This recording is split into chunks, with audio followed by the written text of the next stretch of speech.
ഈ പരിപാടിയുടെ ഔപചാരിക ഉദ്ഘാടനം നിർവഹിക്കുന്നതിനായി ജില്ലാ medical officer doctor Muhammad Haneefa അവറുകളെ ആദരപൂർവ്വം സ്വാഗതം ചെയ്യുന്നു. വേദിയിലിരിക്കുന്ന വിശിഷ്ട വ്യക്തികളെ, പ്രിയപ്പെട്ട വിദ്യാർത്ഥികളെ, സുഹൃത്തുക്കളെ, നിങ്ങളെ കാണുമ്പോൾ എനിക്കെൻ്റെ കലാലയ ജീവിതം ഓർമ്മ വരിക. മൊബൈൽ ഫോണും മോട്ടോർ സൈക്കിളും പരിചിതമല്ലായിരുന്ന കാലം. അതൊക്കെ നിങ്ങൾക്കിപ്പോൾ സങ്കല്പിക്കാൻ പോലും ആവില്ല. ഇന്ന് കാലം മാറി, കാഴ്ചപ്പാടുകൾ. മാർക്കറ്റിലിറങ്ങുന്ന പുതുപുത്തൻ വാഹനങ്ങൾ ക്യാമ്പസിൻ്റെ മുഖമുദ്രയായി മാറി. അതോടൊപ്പം അപകട നിരക്കുകളും കൂടാൻ തുടങ്ങി. ഒരു ക്ലാസ് എടുത്ത് ബോറടിപ്പിക്കാൻ ഞാൻ ഉദ്ദേശിക്കുന്നില്ല. ക്ലാസ്സുകൾ നിങ്ങൾ കേട്ട് കേട്ട് മടുത്തിട്ടുണ്ടാവും. അതുകൊണ്ട് ഞാനൊരു കഥ പറയാം. സത്യം പറഞ്ഞാൽ ഇതൊരു പുതുമയുള്ള കഥയല്ല, വേണുമാഷിൻ്റെ കഥ. സ്വന്തം വീടും പറമ്പും വിറ്റ് മാഷിപ്പോൾ തറവാട്ടിലാണ് താമസം. റിട്ടയർമെൻറ്റിന് ശേഷം മാഷിന് പ്രത്യേകിച്ച് പരിപാടികളൊന്നുമില്ല. ചന്തയിൽ പോവുക, സാധനങ്ങൾ വാങ്ങുക, അങ്ങനെ ചില്ലറ പരിപാടികൾ മാത്രം. സുധാകരൻ്റെ പേരക്കുട്ടിയെ കാണുമ്പോൾ മാഷ് കുറേ നേരം നോക്കി നിൽക്കും. അതൊരു പതിവാണിപ്പോൾ മാഷിന്. ഒരുപക്ഷെ ആ കാഴ്ചയ്ക്ക് വേണ്ടിയാവാം എന്നും മാഷ് ഈ വഴിയിലൂടെ വരുന്നു. പുറത്തെ മഴയ്ക്കൊപ്പം ഒന്ന് പെയ്യാൻ കൊതിക്കുന്ന മേഘങ്ങൾ ആ മനസ്സിൻ്റെ ഉള്ളിലും ഉരുണ്ടു കൂടുന്നുണ്ടാവാം.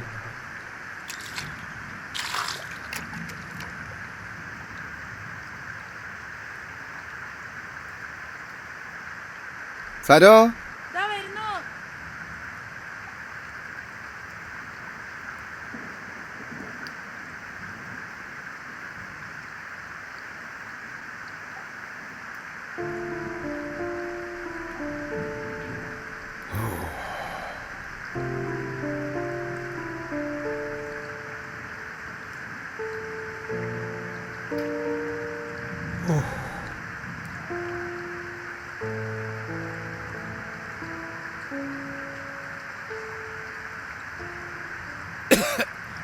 മഴയത്ത് പോണ്ടാന്ന് ഞാൻ പറഞ്ഞത് എത്ര പറഞ്ഞാലും കേൾക്കൂല.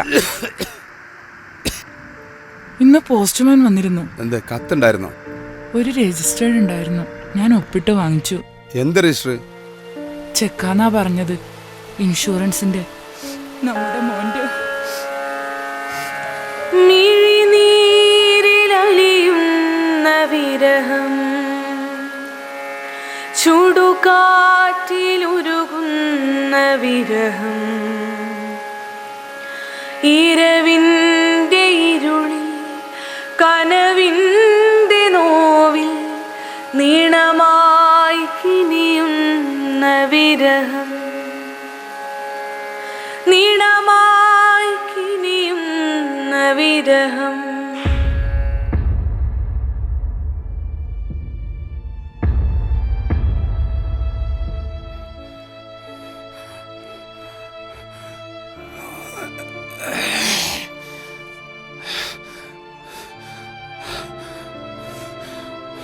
അച്ഛാ, അച്ഛനിങ്ങനെ പേടിച്ചാലോ? ഞാൻ സൂക്ഷിച്ചോടിച്ചോളാം. Cool daddy cool. അച്ഛൻ്റെ വിചാരം ഇപ്പോഴും ഞാൻ നേഴ്സറി കുട്ടിയാന്ന്. എന്താ മാഷേ ഇത്?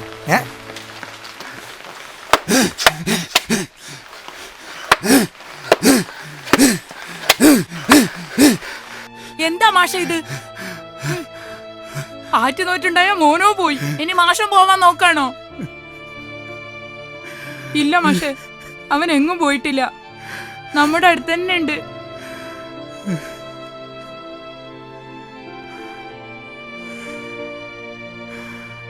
വേണുമാഷിൻ്റെ ഏക മകനാണ് പഠിക്കാൻ മിടുക്കനായ സൃജിൽ.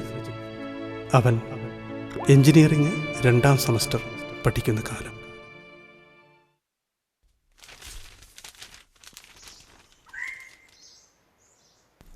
ആത്മഹത്യയിൽ ബഹുമാനം കൊള്ളുന്നവർ മലയാളികളിൽ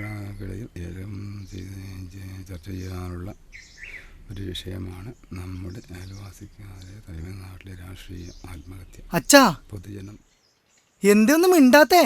മോനെ, നിന്റെ കോഴ്സ് കഴിഞ്ഞിട്ട് വാങ്ങിത്തരാം. അതിനി 3 കൊല്ലൂല്ലേ? അതുവരെ കാത്തുക്കാൻ എന്നെ കൊണ്ട് പറ്റില്ല. എനിക്കിപ്പോൾ വേണം. എടാ, നിന്റെ പ്രായത്തിലൊക്കെ എനിക്ക് നല്ല ഷർട്ട് പോലും ഉണ്ടായിട്ടില്ല.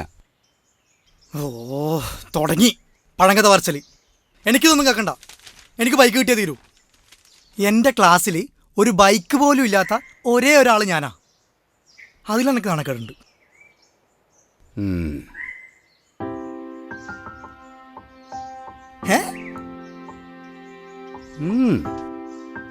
ഇതിങ്ങ് നേരത്തെ പറഞ്ഞ പോരെ.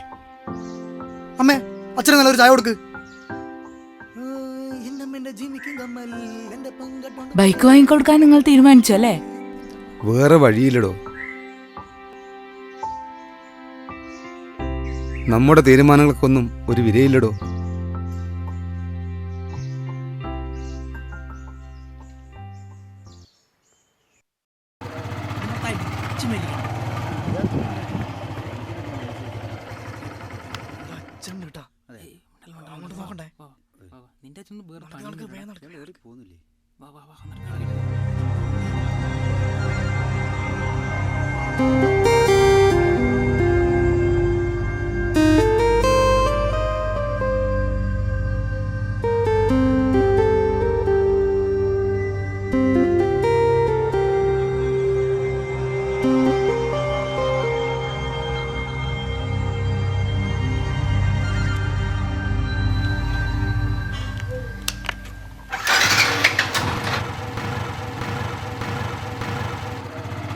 ഇതാ മോനെ, ഈ ഹെൽമെറ്റ് വെക്കടാ.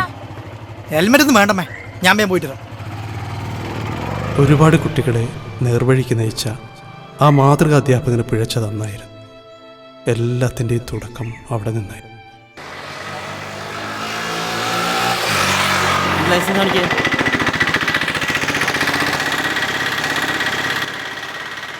നീ തന്നെയാണോ ഇത്?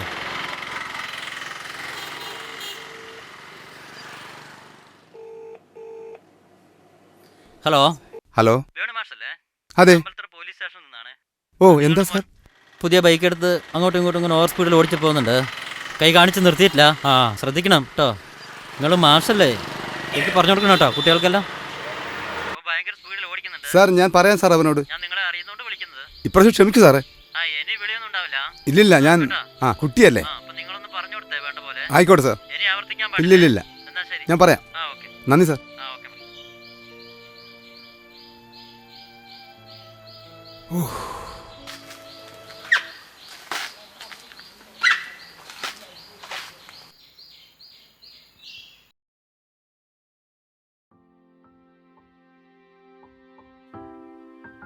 എടാ, നീ ഇന്ന് പോലീസ് കൈ കാണിച്ച് വണ്ടി നിർത്താണ്ട് പോയിനാ?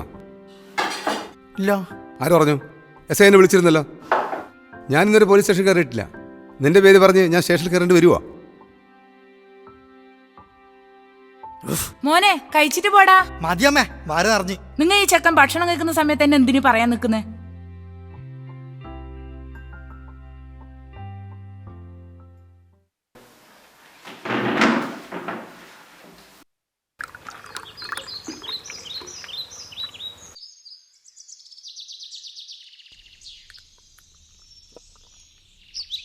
ഇങ്ങനെ കുത്തനടിക്കൽ സ്ഥാപിച്ചേട്ടാ, കൂമ്പ് അടിപ്പോവും. എടാ, അടിക്കുന്നതിന്റെ കുത്തനടിക്കണം, അല്ലാണ്ട് ചുമ്മാ സായിപ്പന്മാർ പല നുണഞ്ഞ് അയ്യേ. എടാ, ഇങ്ങനെ കുത്തനടിച്ചാലേ മത്താവും. മത്താല് ഇത് അടിക്കുന്നേ. എന്നെ കൊണ്ട് ഇങ്ങനെയൊന്നും അടിക്കാൻ പറ്റില്ല. നമ്മൾ അടിക്കുന്നുണ്ടോ ലേശം അതിൽ അങ്ങനെ വെള്ളം വെച്ചിട്ട് കുറച്ച്. അല്ല സ്ഥാപിച്ചേട്ടാ, ഇതെല്ലാം കിട്ടാണ്ട് എപ്പോഴും. ഇതോ അന്തുച്ചന്റെ കടലുണ്ടാ, 2 രൂപയുടെ സാധനത്തിനെ 10 രൂപയാണ് ആ പന്നി വാങ്ങുന്നത്. ആളത്ര ശരിയില്ല. എത്ര പൈസ ആയാലും നിങ്ങളെ പോലത്തെ ആൾ വാങ്ങുന്നേക്കറിയാം. എന്നാ ചെയ്യാനോവേ, അതങ്ങ് ശീലായി. പാട്ടിട്ട എന്നാ പറയാനാ. മിച്ചരുന്നാ വീട്ടിൽ നിന്നായിരിക്കല്ലേ? ആ, അതുകൊണ്ടല്ലേ കട്ട് ചെയ്തേ. ഒന്ന് വയ്ക്കുന്നു. എടാ സുരേഷ്, നീ 2 ദിവസം വണ്ടി എടുക്കണം കേട്ടോ. എനിക്ക് വീട്ടിൽ 2 ദിവസം പണിയുണ്ട്. വണ്ടി വീട്ടിൽ വെറുതെ വെക്കാൻ പറ്റില്ല, ലോണൊക്കെ ഉണ്ടെന്ന്. അയ്യോ സ്ഥാപിച്ചേട്ടാ, എനിക്ക് ലൈസൻസ് ഇല്ല. ഓ, പിന്നെ ലൈസൻസ്? നീ ലൈസൻസ് ഇല്ല എടാ, പിന്നെ അതൊന്നും കുഴപ്പമൊന്നുമില്ലെന്ന്. എനിക്ക് നേരെ ചുമ്മാ വണ്ടി ഓടിക്കാൻ അറിയത്തില്ലയോ? അതൊക്കെ തന്നെ ധാരാളം അല്ല വിത്തരടാ. പിന്നെ അല്ലാണ്ട്. എന്നാൽ ഈ പോലീസ് ഒന്നുമില്ലടാ, പോലീസ് കോപ്പ്.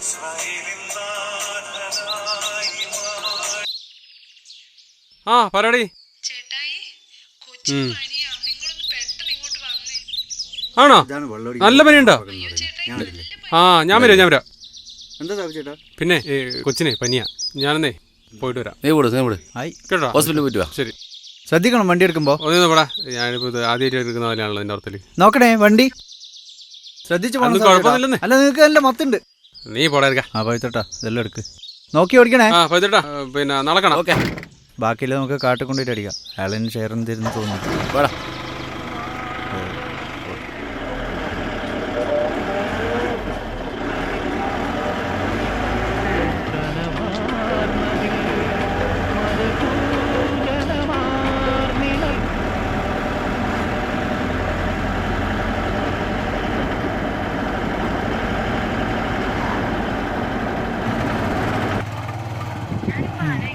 ഓക്കെ.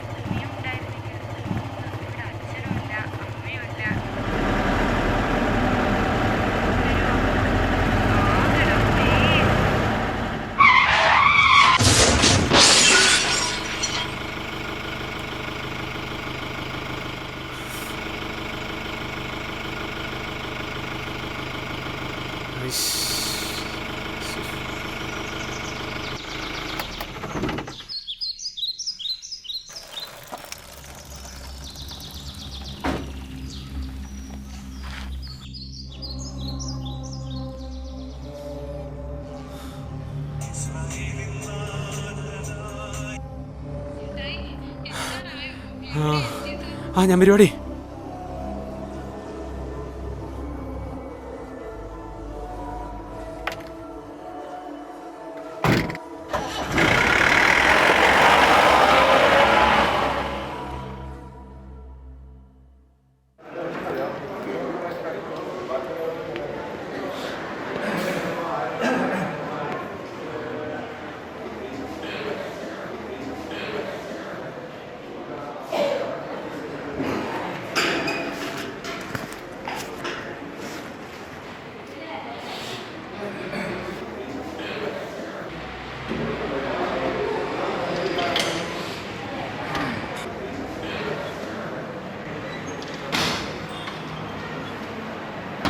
ഈ മരുന്നൊന്ന് പെട്ടെന്ന് വാങ്ങിച്ചോണ്ടോട്ടാ. വൈശാഖേ,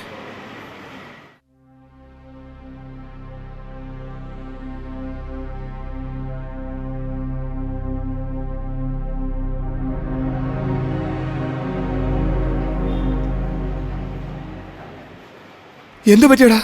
എന്ത് പറ്റി? അച്ഛ, ആക്സിഡന്റ് ആയിരുന്നു. ഇടിച്ച വണ്ടി നിർത്താണ്ട് പോയി. ഈശ്വര, സ്ഥലം ഡോക്ടർ നോക്കുന്നുണ്ട് അച്ഛ. കുഴപ്പമൊന്നുമില്ല എന്നാ പറഞ്ഞ.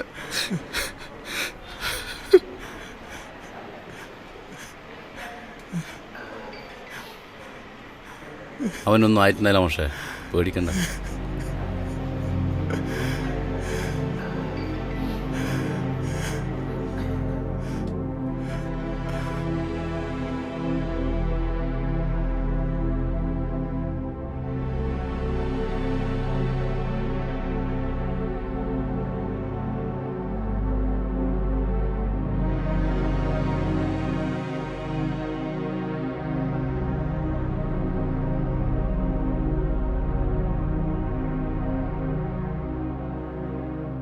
ഇനിയാണ് ഈ കഥയിലെ എൻ്റെ റോൾ.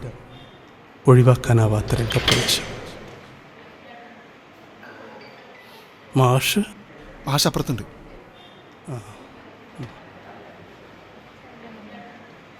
മാഷോടെന്തെങ്കിലും പറയാനുണ്ടാവോ?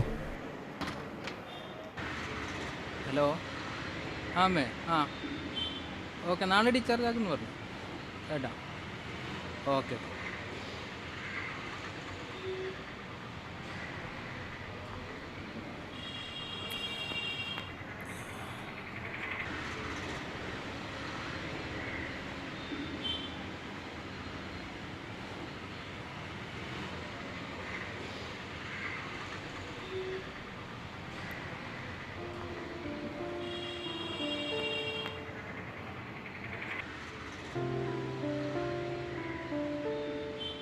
എനിക്കുമുണ്ടായിരുന്നൊരു അനുജൻ സമീർ. അവനെനിക്ക് അനുജൻ മാത്രമല്ല, അവനെനിക്കൊരു മകനെ പോലെയായിരുന്നു. അവന് മോട്ടോർ സൈക്കിൾ ഭയങ്കര ഹരമായിരുന്നു. +2 കഴിഞ്ഞപ്പോൾ ഞാൻ അവനൊരു മോട്ടോർ സൈക്കിൾ വാങ്ങിച്ചു കൊടുത്തു. എന്നാൽ ട്രാഫിക് നിയമങ്ങൾ പാലിക്കുന്നതിനെക്കുറിച്ചും ഹെൽമെറ്റ് ധരിക്കുന്നതിനെക്കുറിച്ച് ഞാൻ അവന് വ്യക്തമായി പറഞ്ഞു കൊടുത്തിരുന്നു.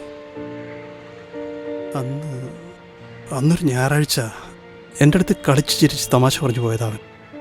പിന്നെ ഞാൻ അവനെ കാണുന്നത് പോസ്റ്റ്മോർട്ടം ടൈമില്ല. എൻ്റെ സഹപാഠിയായിരുന്നു അവനെ കീറി മുറിച്ച് പരിശോധിച്ചത്. അന്ന് അവനോടൊരു വാക്ക് പറഞ്ഞു. അവനൊരു ഹെൽമെറ്റ് ധരിച്ചിരുന്നെങ്കിൽ ഞാൻ നിനക്ക് അവനെ തിരിച്ചു തന്നേനെന്ന്. മാഷേ, വിധി ഇന്നെന്നെ അത് തിരിച്ചു പറയാൻ പ്രേരിപ്പിക്കുക. അവനൊരു ഹെൽമെറ്റ് ധരിച്ചിരുന്നെങ്കിൽ ഞാൻ അവനെ മാഷക്ക് തിരിച്ചു തന്നെ. ഡോക്ടർ, ഐ ആം സോറി മാഷേ.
തെറ്റ് ആരുടേതാണ്?